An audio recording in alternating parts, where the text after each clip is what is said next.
മാതാജി ഇപ്പൊ ചെയ്യുന്നുണ്ട്. തോന്നുന്നുണ്ട്. 1-2 ദിവസത്തത് മാത്രമേ ചെയ്യാതെ ഉള്ളൂ ആദ്യത്തത്. ആ അത് വേണമെങ്കിൽ ഞാൻ ക്വസ്റ്റ്യൻ അയച്ചു കൊടുക്കാം 1-2 മാതാജി. ദിവസത്തെ മാത്രമേ ഉള്ളൂ, ബാക്കിയെല്ലാം ഇട്ടിനേನು. അപ്പൊ ചെയ്തോട്ടെ, നോക്കിക്കോളൂ. ക്വസ്റ്റ്യൻ വേണമെങ്കിൽ ഞാൻ അയച്ചു കൊടുക്കാം മാതാജി. ഹരേ കൃഷ്ണ. പ്രസന്ന മാതാജിക്കല്ലേ? ഞാനാ നോക്കുന്നത്. ശരി മാതാജി, ഞാൻ പിന്നെ അയച്ചു. ശരി മാതാജി. ഹരേഷ്ണ മാതാജി. അപ്പൊ മാതാജി ഒന്ന് അത് നോക്കിക്കോളൂ ട്ടാ. എന്നാ എന്താ പറയാ, മംഗളത്തിലെല്ലാം കൃഷ്ണ ബുക്കിന്റെ വായനയുടെ പറയണ്ടെന്നില്ലേ പ്രസന്ന മാതാജിക്ക് അറിയാലോ. അപ്പൊ അനിത മാതാജി. മാതാജി ഭഗവത്ഗീതയുടെ സെക്കൻഡ് ലെവല് രാവിലെ ഇല്ലേ? അതെ, ഇപ്പൊ തുടങ്ങാണ് ക്ലാസ് ഇപ്പൊ തുടങ്ങാട്ടോ, ലെവൽ 2ന്റെ. ഹരേ കൃഷ്ണ. ഓം നമോ ഭഗവതേ വാസുദേവായ. ഓം നമോ ഭഗവതേ വാസുദേവായ. ഓം നമോ ഭഗവതേ വാസുദേവായ. ഓം അജ്ഞാനതിമിരാന്ധസ്യ ജ്ഞാനാഞ്ജനാശലാകയ ചക്ഷുരുന്മീലിതം യേന തസ്മൈ ശ്രീ ഗുരവേ നമഃ. നമോ വിഷ്ണുപാദായ കൃഷ്ണപ്രേഷ്ഠായ ഭൂതലേ ശ്രീമദേ ഭക്തിവേദാന്ത സ്വാമിനിധി നാമിനെ. നമസ്തേ സാരസ്വതേ ദേവേ ഗൗരവാണി പ്രചാരിണേ നിർവിശേഷ ശൂന്യവാദി പാശ്ചാത്യദേശധാരിണേ. ജയ ശ്രീ കൃഷ്ണ ചൈതന്യ പ്രഭു നിത്യാനന്ദ ശ്രീ അദ്വൈത ഗദാധര ശ്രീവാസാദി ഗൗര ഭക്തവൃന്ദ. ഹരേ കൃഷ്ണ കൃഷ്ണ കൃഷ്ണ ഹരേ ഹരേ, ഹരേ രാമ രാമ രാമ ഹരേ ഹരേ. ഹരേ കൃഷ്ണ. ശ്രീ രാധാ ഗോവിന്ദ് ടെമ്പിൾ ഇസ്കോൺ മാംഗ്ലൂരിന്റെ ഭഗവത്ഗീത ക്ലാസ്സിലേക്ക് എല്ലാവർക്കും സ്വാഗതം. ഹരേ കൃഷ്ണ. എല്ലാവർക്കും പ്രണാമം. ഹരേ കൃഷ്ണ മാതാജി. ഹരേ കൃഷ്ണ മാതാജി പ്രണാമം. ഹരേ കൃഷ്ണ മാതാജി. ഹരേ കൃഷ്ണ. സ്വപ്ന മാതാജി ഓക്കെ അല്ലേ? 2 ദിവസമായിട്ട് അനുഭവിക്കാൻ തോന്നുന്നു. കുറച്ച് പ്രശ്നം ഉണ്ടായി മാതാജി. ഹസ്ബൻഡ് കുറച്ച് തീരെ സുഖമില്ലാതായിരുന്നു. എന്ത് പറ്റി? ഞാൻ കോർട്ടിൽ കൊണ്ടുപോയിട്ട് ഉച്ചയ്ക്ക് എത്തുമ്പോഴേക്കും കുഴഞ്ഞു വീണു. ഓട്ടോന്ന് ഇറങ്ങാൻ പറ്റുന്നില്ലായിരുന്നു. അപ്പൊ ഓട്ടോന്ന് കുഴഞ്ഞു വീണു, പിന്നെ കിടന്നുപോയി. അപ്പൊ ഇന്നലെ കുറച്ച് ബെറ്റർ ആയിട്ടുണ്ട്, നടക്കാനൊക്കെ പറ്റുന്നുണ്ട്. അങ്ങനെയൊക്കെ വരുമ്പോ പറഞ്ഞോളൂ കേട്ടോ, നമ്മളും പ്രാർത്ഥിക്കാം. നമുക്ക് ചെയ്യാൻ പറ്റുന്ന കാര്യങ്ങൾ നമുക്കും ചെയ്യാലോ കേട്ടോ. എന്തെങ്കിലും ഉണ്ടെങ്കിൽ പറയണം കേട്ടോ. ഞാൻ സൈലന്റ് ആയിരുന്നു, അതുകൊണ്ടാണ് ഞാൻ ഇന്ന് ചോദിച്ചത് കണ്ടപ്പോ. ഇന്നലെ കഴിഞ്ഞപാട് ഞാൻ പോവുകയും ചെയ്തു. കാരണം അവിടെ കിടക്കുന്നിടത്ത് ബാത്റൂം പോവാൻ പറ്റില്ലല്ലോ. അപ്പൊ പാത്രം പിടിച്ചു കൊടുക്കാണ്ട് പോവാൻ പറ്റില്ല. നമ്മളോട് പറഞ്ഞോളൂ. നമുക്ക് ചെയ്യാൻ പറ്റുന്നത് പ്രാർത്ഥിക്കാന്നുള്ളത്. എല്ലാവരും കൂടി ഭഗവാനോട് പറയുമ്പോ ഭഗവാൻ എന്തായാലും അത് കേൾക്കുമല്ലോ. അപ്പൊ നമുക്കൊരു സമാധാനം അല്ലേ അത് വരുമ്പോ.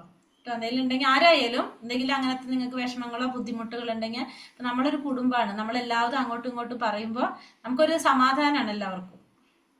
ഹരേ കൃഷ്ണ കേട്ടോ. ഹരേ കൃഷ്ണ.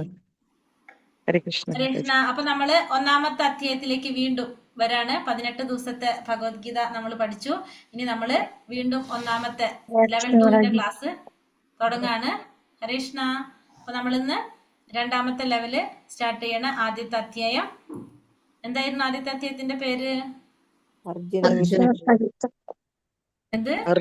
അർജുന വിഷാദ യോഗം അല്ലെ? അപ്പൊ നമ്മൾ അതിൽ കുറെ കാര്യങ്ങളൊക്കെ നമ്മൾ പഠിച്ചിട്ടുണ്ട്. അപ്പൊ നമുക്ക് ഇത്തിരി കൂടി ഡീറ്റെയിൽ ആയിട്ട് നമുക്ക് നോക്കാം. ഹരേ കൃഷ്ണ. ഓം നമോ ഭഗവതേ വാസുദേവായ. അർജുന വിഷാദയോഗം അധ്യായം 1. കുരുക്ഷേത്ര യുദ്ധക്കളത്തിലെ സൈന്യ നിരീക്ഷണം. 2 പേരും നമുക്കതിൽ പറയാം.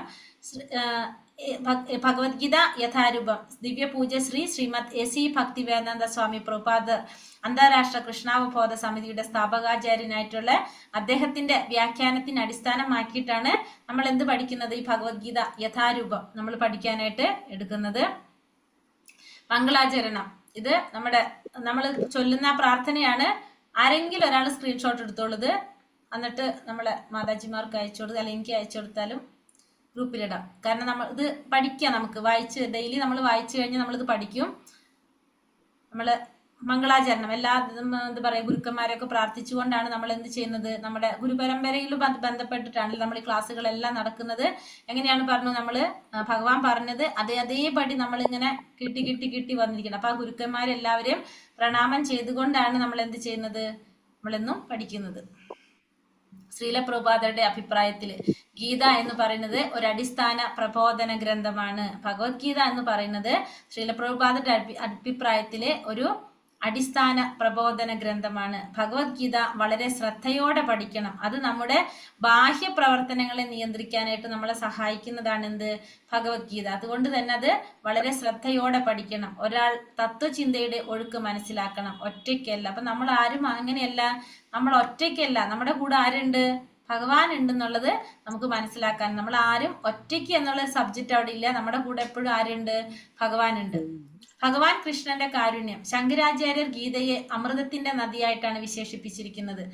ശങ്കരാചാര്യർ ഗീതാ മഹാത്മ്യത്തിലെ അമൃതത്തിന്റെ നദിയായിട്ടാണ് എന്തിനെ പറയുന്നത്? ഭഗവത്ഗീതയെ പറയുന്നത്. മഹാഭാരത ചരിത്രത്തെ കുറിച്ച് പറയുന്നു.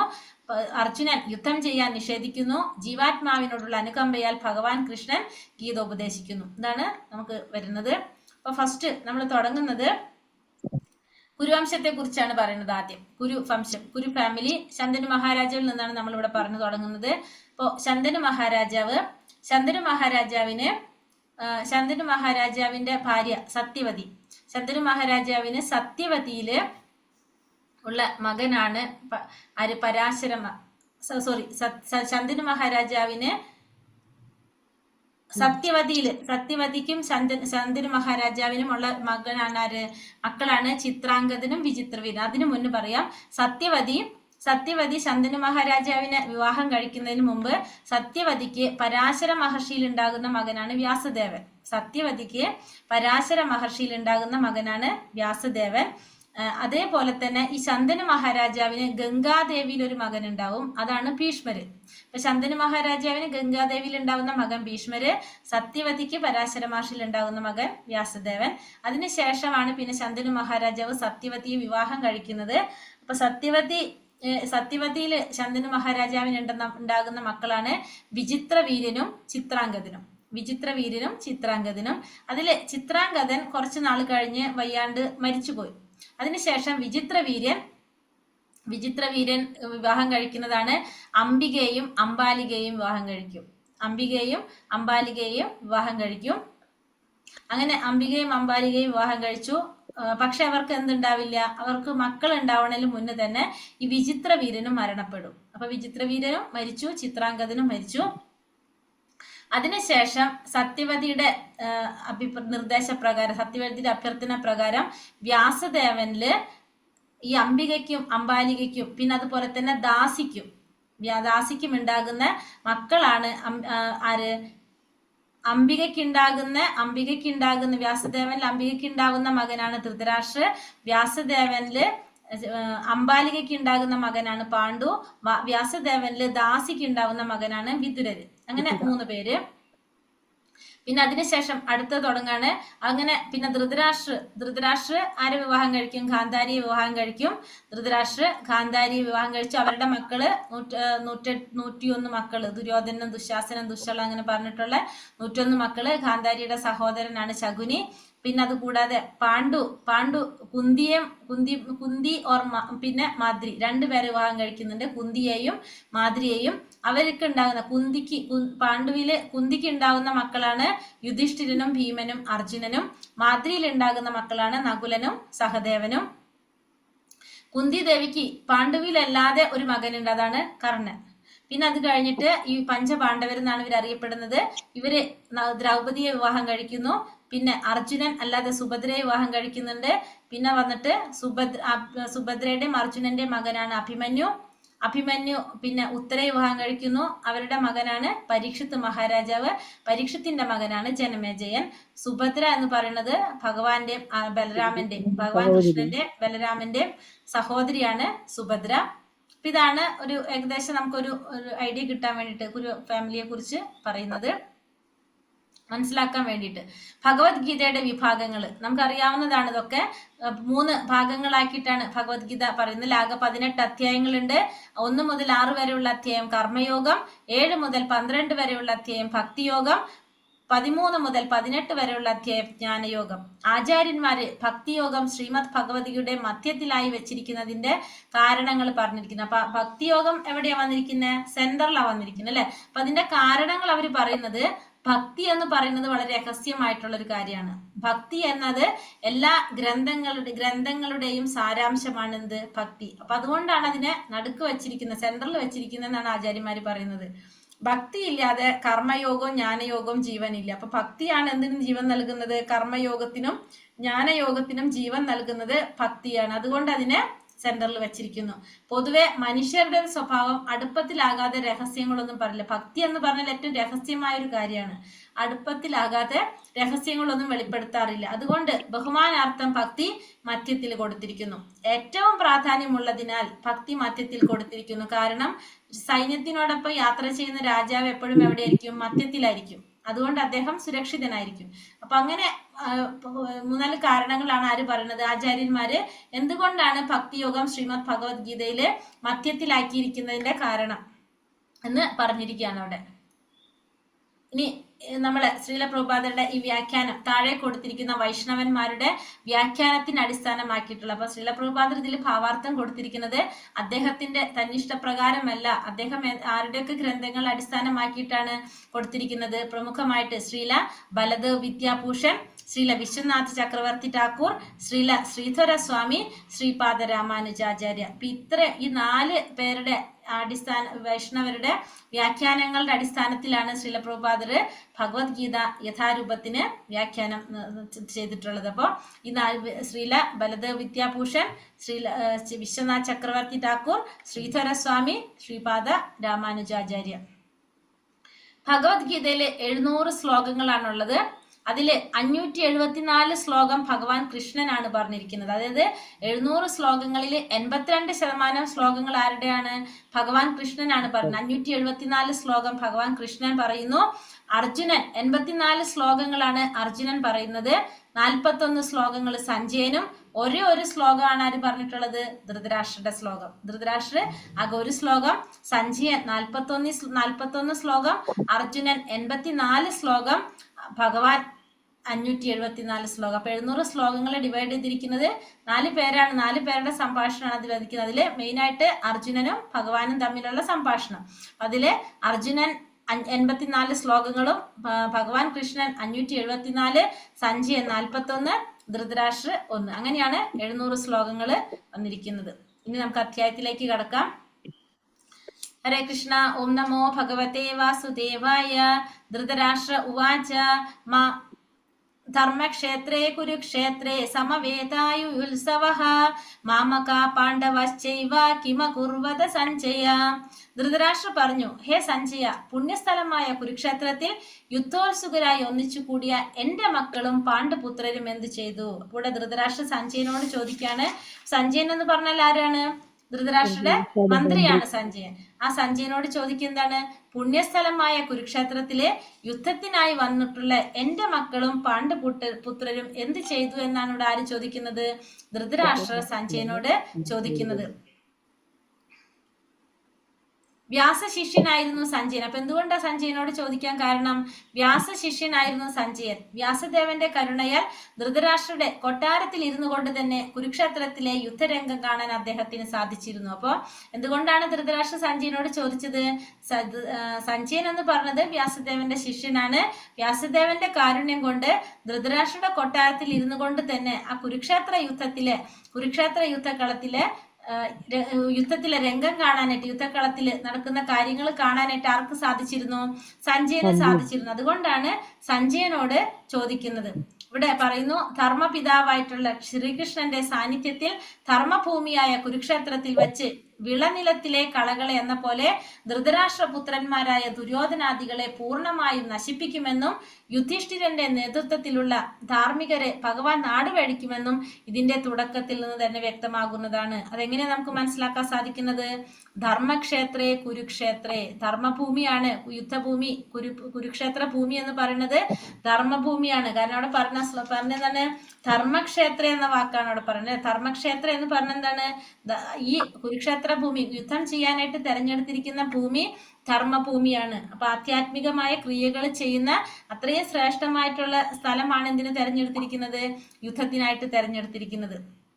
അപ്പൊ അതുകൊണ്ട് തന്നെ അവിടെ ധർമ്മഭൂമി ആയതുകൊണ്ട് അവിടെ എങ്ങനെയാണ് ധൃതരാഷ്ട്ര പുത്രന്മാരായ ദുര്യോധനാദികളെ പൂർണ്ണമായിട്ടും നശിപ്പിക്കുമെന്നും, കാരണം അധർമ്മികളായവരെ നശിപ്പിക്കുമെന്നും, യുധിഷ്ഠിരന്റെ നേതൃത്വത്തിലുള്ള ധാർമ്മികരെ ഭഗവാൻ നാടുവാഴിക്കുമെന്നുള്ളത് നമുക്ക് അതിൽ നിന്നും മനസ്സിലാക്കാം. കാരണം ധർമ്മം മാത്രം നിലനിൽക്കുന്നതാണ് ഇവിടെ ഈ ധർമ്മക്ഷേത്രത്തില്, കുരുക്ഷേത്ര ഭൂമിയിൽ. അതുകൊണ്ട് ധർമ്മത്തിനായിരിക്കും വിജയം എന്നുള്ളത് മനസ്സിലാക്കാനായിട്ട് സാധിക്കും.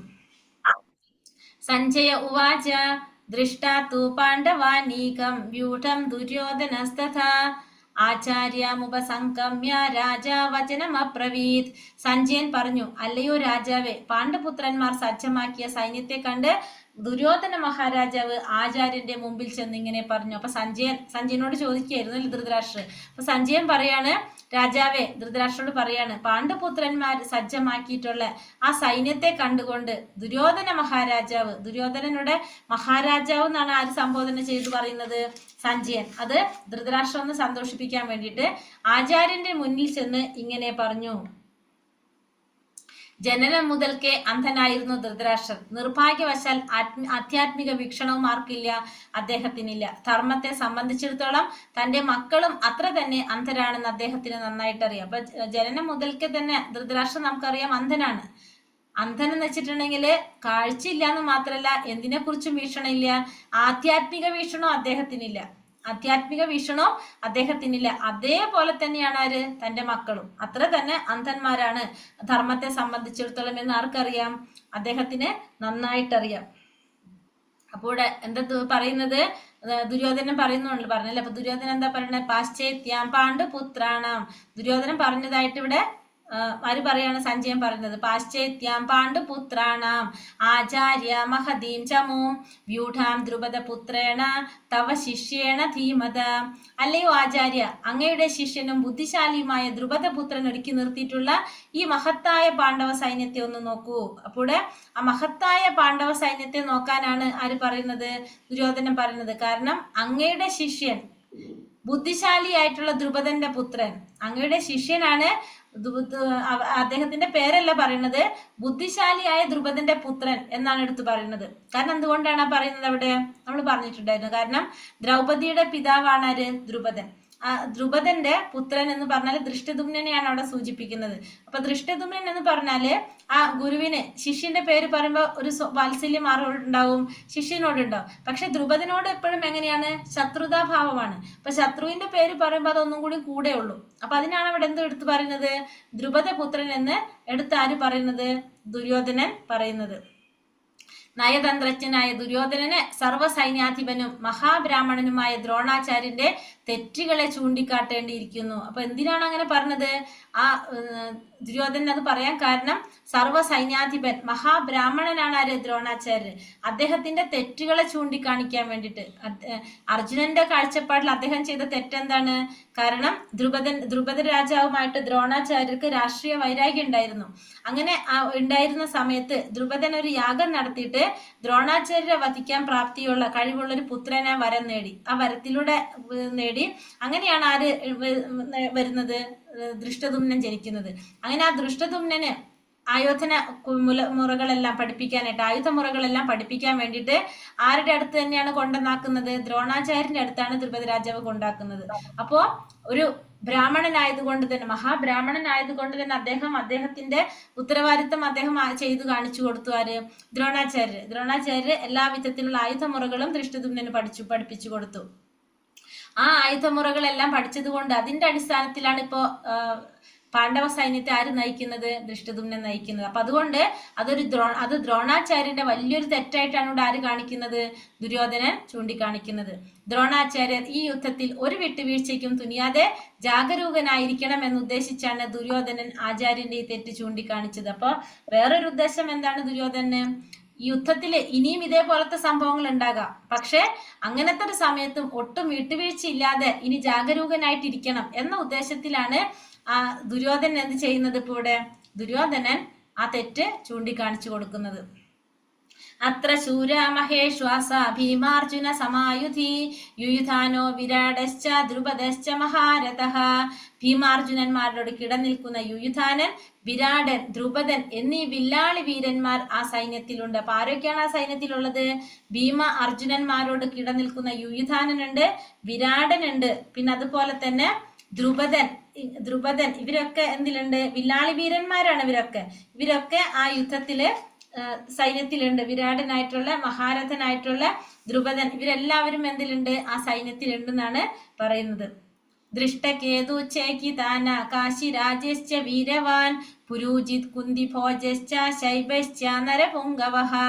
ദൃഷ്ടകേതു, ചേകിതാനൻ, കാശി രാജാവ്, പുരൂജിത്ത്, കുന്തിഭോജൻ, ശൈബ്യൻ എന്നീ വീരന്മാരായ യോദ്ധാക്കളും അവിടെ സന്നിഹിതരായിട്ടുണ്ട്. അപ്പൊ ആരൊക്കെയാണ് ആ യുദ്ധത്തിൽ സന്നിഹിതരായിരിക്കുന്നത് പറയാണ്?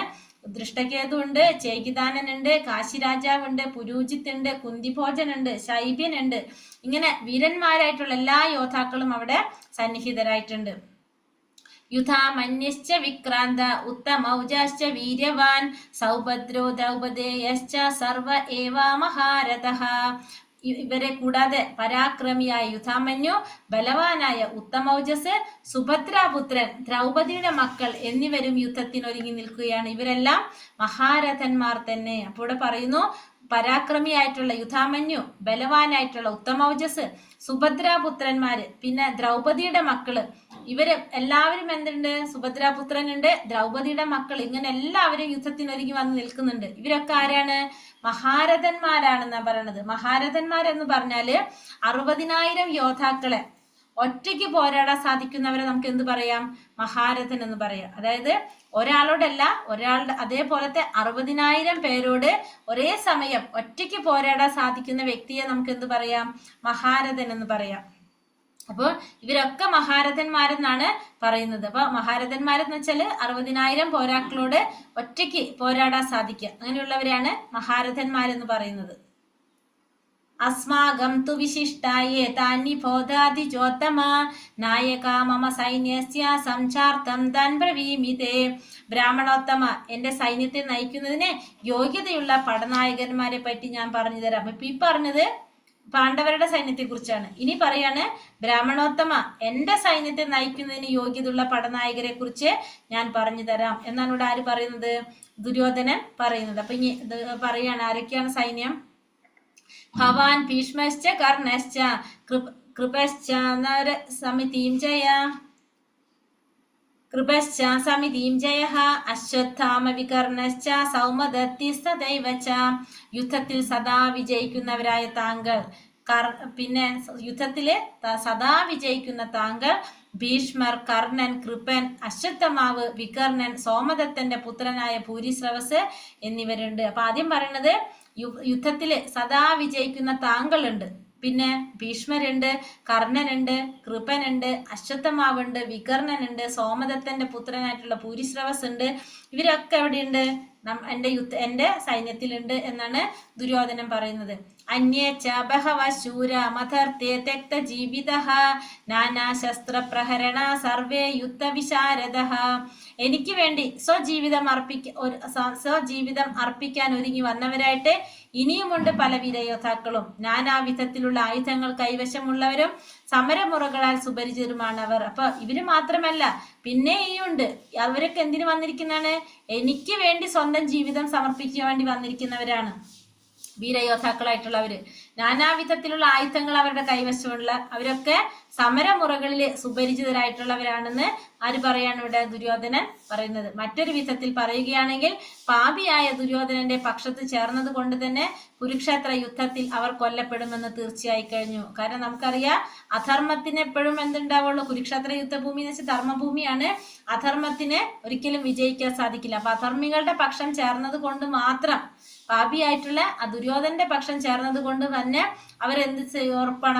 അവർ കൊല്ലപ്പെടുന്നുള്ളത് ഉറപ്പാണ്. എങ്കിലും ഈ സുഹൃത്തുക്കളുടെ ഏകോപിച്ച ഫലം തനിക്ക് വിജയം നേടിത്തരുമെന്ന് ദുര്യോധനൻ വിശ്വസിക്കുന്നു. പക്ഷെ ദുര്യോധനൻ എന്ത് വിചാരിക്കാണ്?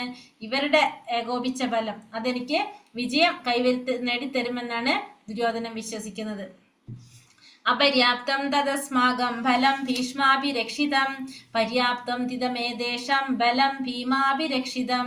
അളവറ്റതാണ് നമ്മുടെ സൈന്യഫലം, പിതാമഹനായ ഭീഷ്മരാൽ സുരക്ഷിതമാണത്. എന്നാൽ ഭീമൻ രക്ഷിച്ചു പോരുന്ന പാണ്ഡവ സൈന്യമാകട്ടെ വളരെ പരിമിതമാണ്. ഇവിടെ പറയുന്നത് നമ്മുടെ സൈന്യഫലം എങ്ങനെയാണ്, അത് അളവറ്റതാണ്.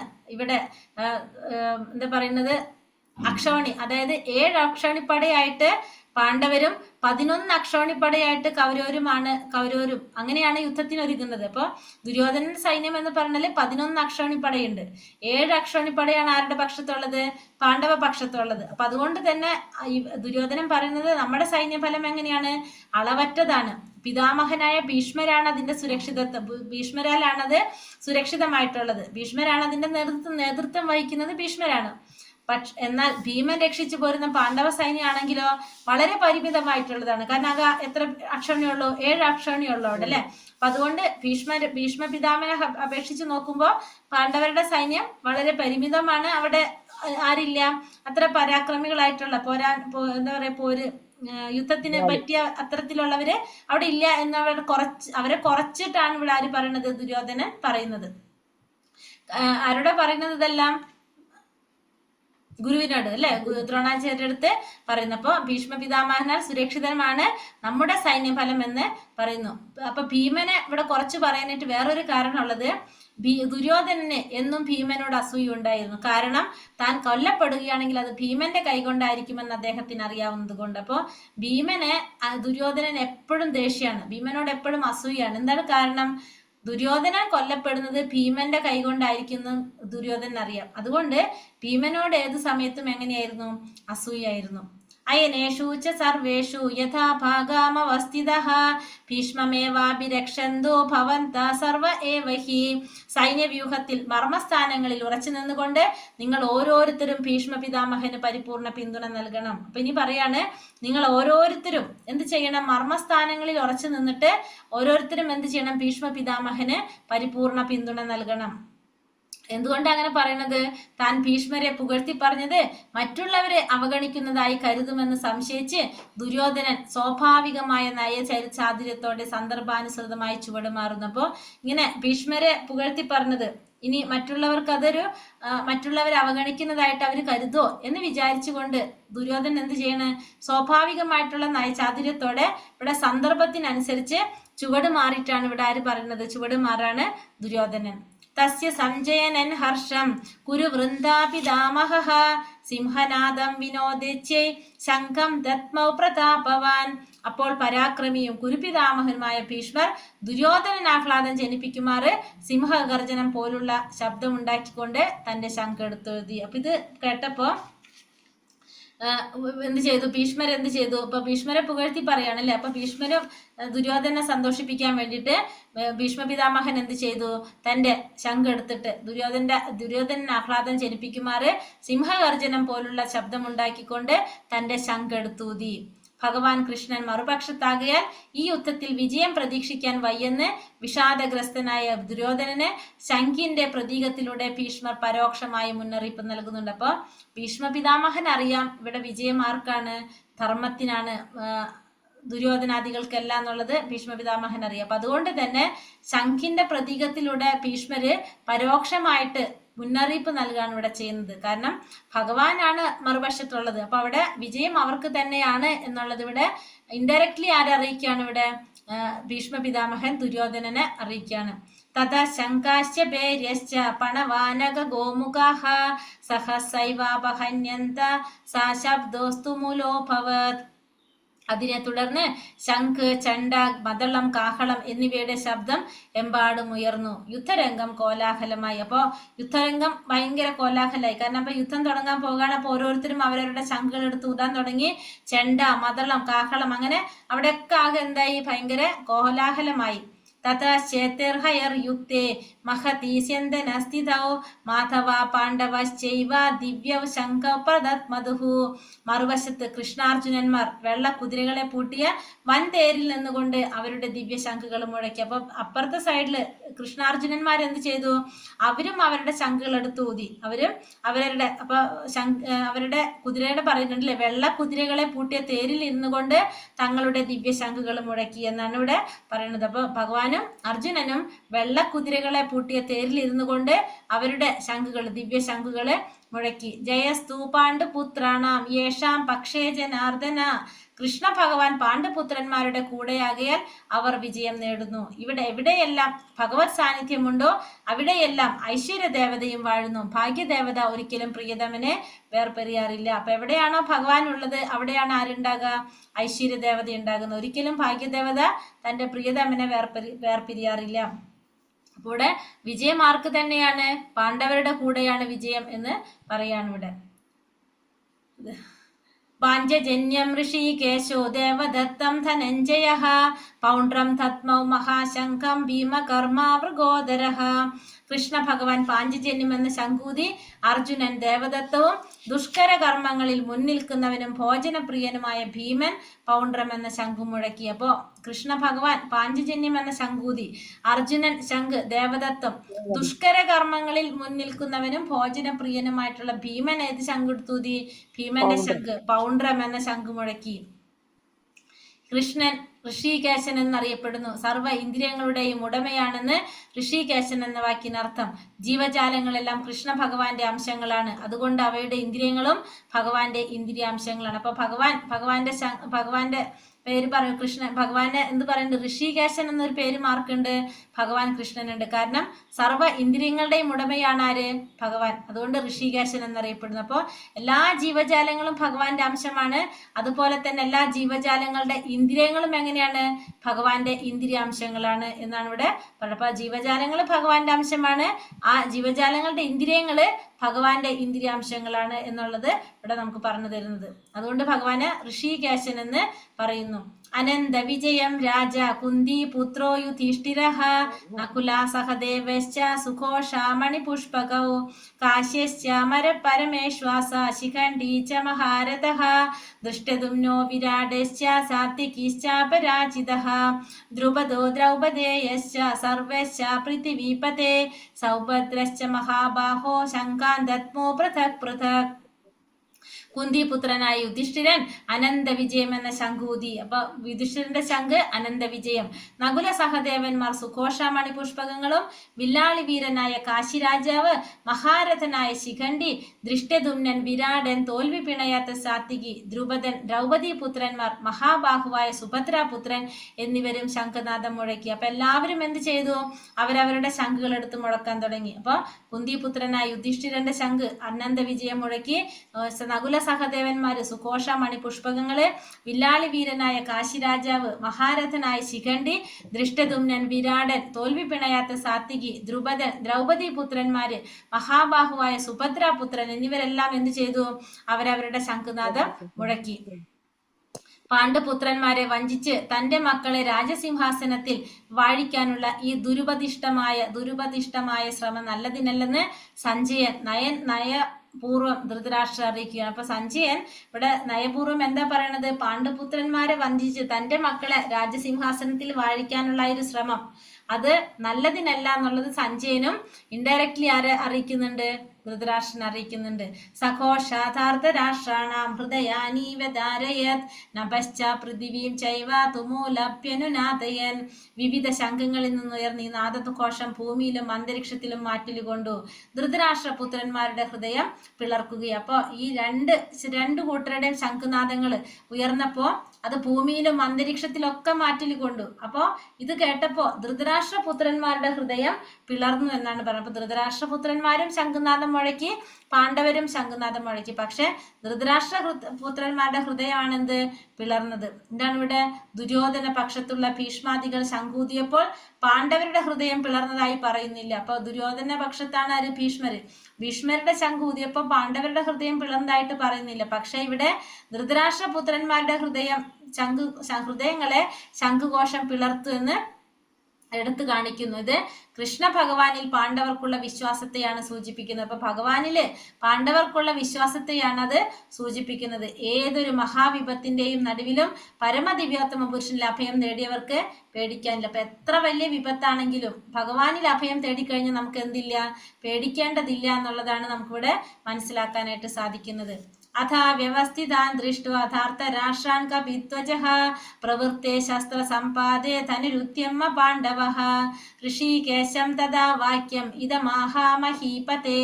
അല്ലയോ രാജാവേ, പിന്നെ പാണ്ഡുപുത്രനായ അർജുനൻ ഹനുമാൻ കൊടിയടയാളമുള്ള തേരിൽ ഇരുന്നു കൊണ്ട് വില്ലെടുത്ത് ശരങ്ങൾ ഉതിർക്കാൻ തയ്യാറായി. മറുവശത്ത് അണിനിരന്നു നിന്ന കൗരവ സൈന്യത്തെ നോക്കി കൃഷ്ണനോട് ഇങ്ങനെ പറഞ്ഞു. അപ്പോ പാണ്ഡുപുത്രനായിട്ടുള്ള അർജുനൻ ഹനുമാന്റെ കൊടിയടയാളമുള്ള തേരിലിരുന്നു കൊണ്ട്, അപ്പൊ ആ തേരിന്റെ നേരത്തെ പറഞ്ഞു വെള്ളക്കുതിരകളെ പൂട്ടിയ തേരാണെന്ന് പറഞ്ഞു അല്ലെ.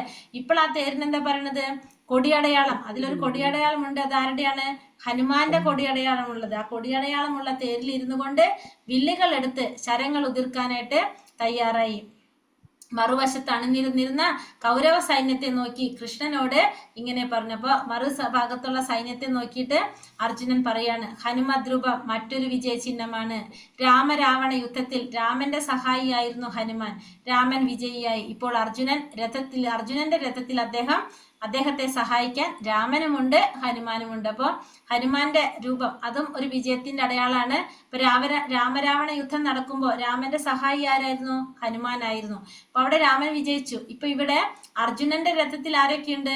രാമനും ഉണ്ട് ഹനുമാനും ഉണ്ട്. അപ്പൊ അർജുനന്റെ വിജയമാണ് അവിടെ പറയുന്നത്. അർജുന ഉവാച സേനയോരൂപയോർമധ്യേ രഥം സ്ഥാപായ മേച്യുത യാവദേതാൻ നിരീക്ഷേഹം യോധുകാമാനവസ്ഥിതാൻ കൈർമയാ സഹ യോദ്ധവ്യം അസ്മിൻ രണസമുദ്യമേ. ഹേ അച്യുത, ചുതി അഥവാ വീഴ്ച പറ്റാത്തവനെ, ഇരു സൈന്യങ്ങൾക്കും മധ്യത്തിലായി എന്റെ തേർ കൊണ്ട് നിർത്തുക. ആരൊക്കെയാണ് യുദ്ധകാംക്ഷികളായി വന്നിരിക്കുന്നതെന്ന് ഞാനൊന്ന് കാണട്ടെ. അപ്പൊ ഇനി അച്യുത, ഭഗവാനെ വിളിക്കാണ് അച്യുത. അതായത് ഒരിക്കലും എന്താണ്, ചുതി അഥവാ വീഴ്ച പറ്റാത്തത് കൊണ്ടാണ് ഭഗവാനെ അച്യുത എന്ന് വിളിക്കുന്നത്. അപ്പൊ ഇരു സൈന്യങ്ങൾക്കുണ്ട് മധ്യത്തിലായിട്ട് എന്റെ തേര് കൊണ്ട് നിർത്ത. ആരൊക്കെയാണ് യുദ്ധത്തിന് വന്നിരിക്കുന്നതെന്ന് ഞാനൊന്ന് കാണട്ടെ എന്നാണ് അർജുനൻ ഭഗവാനോട് പറയുന്നത്.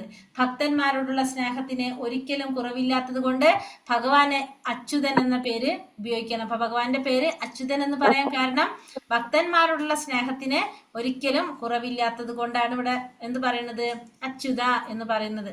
ഭക്തൻ എല്ലായ്പ്പോഴും ഭഗവത് സേവനത്തിന് ഒരുക്കമാണ്. കൃഷ്ണനാകട്ടെ ഭക്തൻ ഏത് വിധത്തിലും സഹായം അരുളാൻ അവസരം പ്രതീക്ഷിച്ച് ഇരിക്കുന്നു. ഭക്തന്മാരോട് ആജ്ഞാപിക്കുന്നതിനേക്കാൾ ശുദ്ധ ഭക്തന്മാരുടെ ആജ്ഞകൾ നിറവേറ്റുന്നതിലാണ് ഭഗവാൻ കൂടുതൽ സന്തോഷിക്കുന്നത്. അപ്പോൾ എപ്പോഴും ഭഗവാൻ എന്താണ് ഇഷ്ടം? ഭക്തന്മാരുടെ ആജ്ഞകൾ അനുസരിക്കാനാണ് ഭഗവാൻ ഇഷ്ടം. ഭക്തന്മാരോട് ആജ്ഞാപിക്കുന്നതിനേക്കാൾ ഭക്തരുടെ ആജ്ഞകൾ അനുസരിക്കാനാണ് ഭഗവാൻ കൂടുതൽ സന്തോഷം കാണുന്നത്.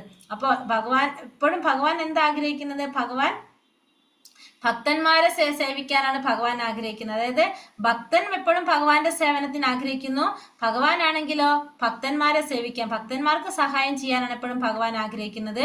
എപ്പോഴും ഭഗവാൻ ഇഷ്ടം ഭക്തന്മാരുടെ ആജ്ഞകളെ അനുസരിക്കാനാണെന്ന് കൂടി ഇവിടെ പറയുന്നു. ഹരേ കൃഷ്ണ കൃഷ്ണ കൃഷ്ണ ഹരേ ഹരേ, ഹരേ രാമ രാമ രാമ ഹരേ ഹരേ. വഞ്ചാകൽപതരൂപേശ്ച കൃപാ സിന്ധോഭ്യവച പതിതാനാം പാവനേഭ്യോ വൈഷ്ണവേഭ്യോ നമോ നമഃ. അനന്തകോടി വൈഷ്ണവ ഭക്തവൃന്ദി കി ജയ്, ശ്രീല പ്രഭുപാദ് കി ജയ്, ഗുരുദേവ് കി ജയ്, നിത്തായ് ഗൗരപ്രമാനന്ദേ ഹരി ഹരി പോൽ. ഹരേ കൃഷ്ണ. എല്ലാവർക്കും നന്ദി. ഹരേ കൃഷ്ണ. എല്ലാവർക്കും പ്രണാമം. അപ്പൊ ബാക്കി നമുക്ക് നാളെ എടുക്കാം. എന്തായാലും ഒന്നും തീരില്ലല്ലോ, പകുതിയല്ലേ പറ്റുള്ളൂ. പറഞ്ഞതിൽ എന്തെങ്കിലും സംശയങ്ങളോ ചോദ്യങ്ങളോ ഉണ്ടോ?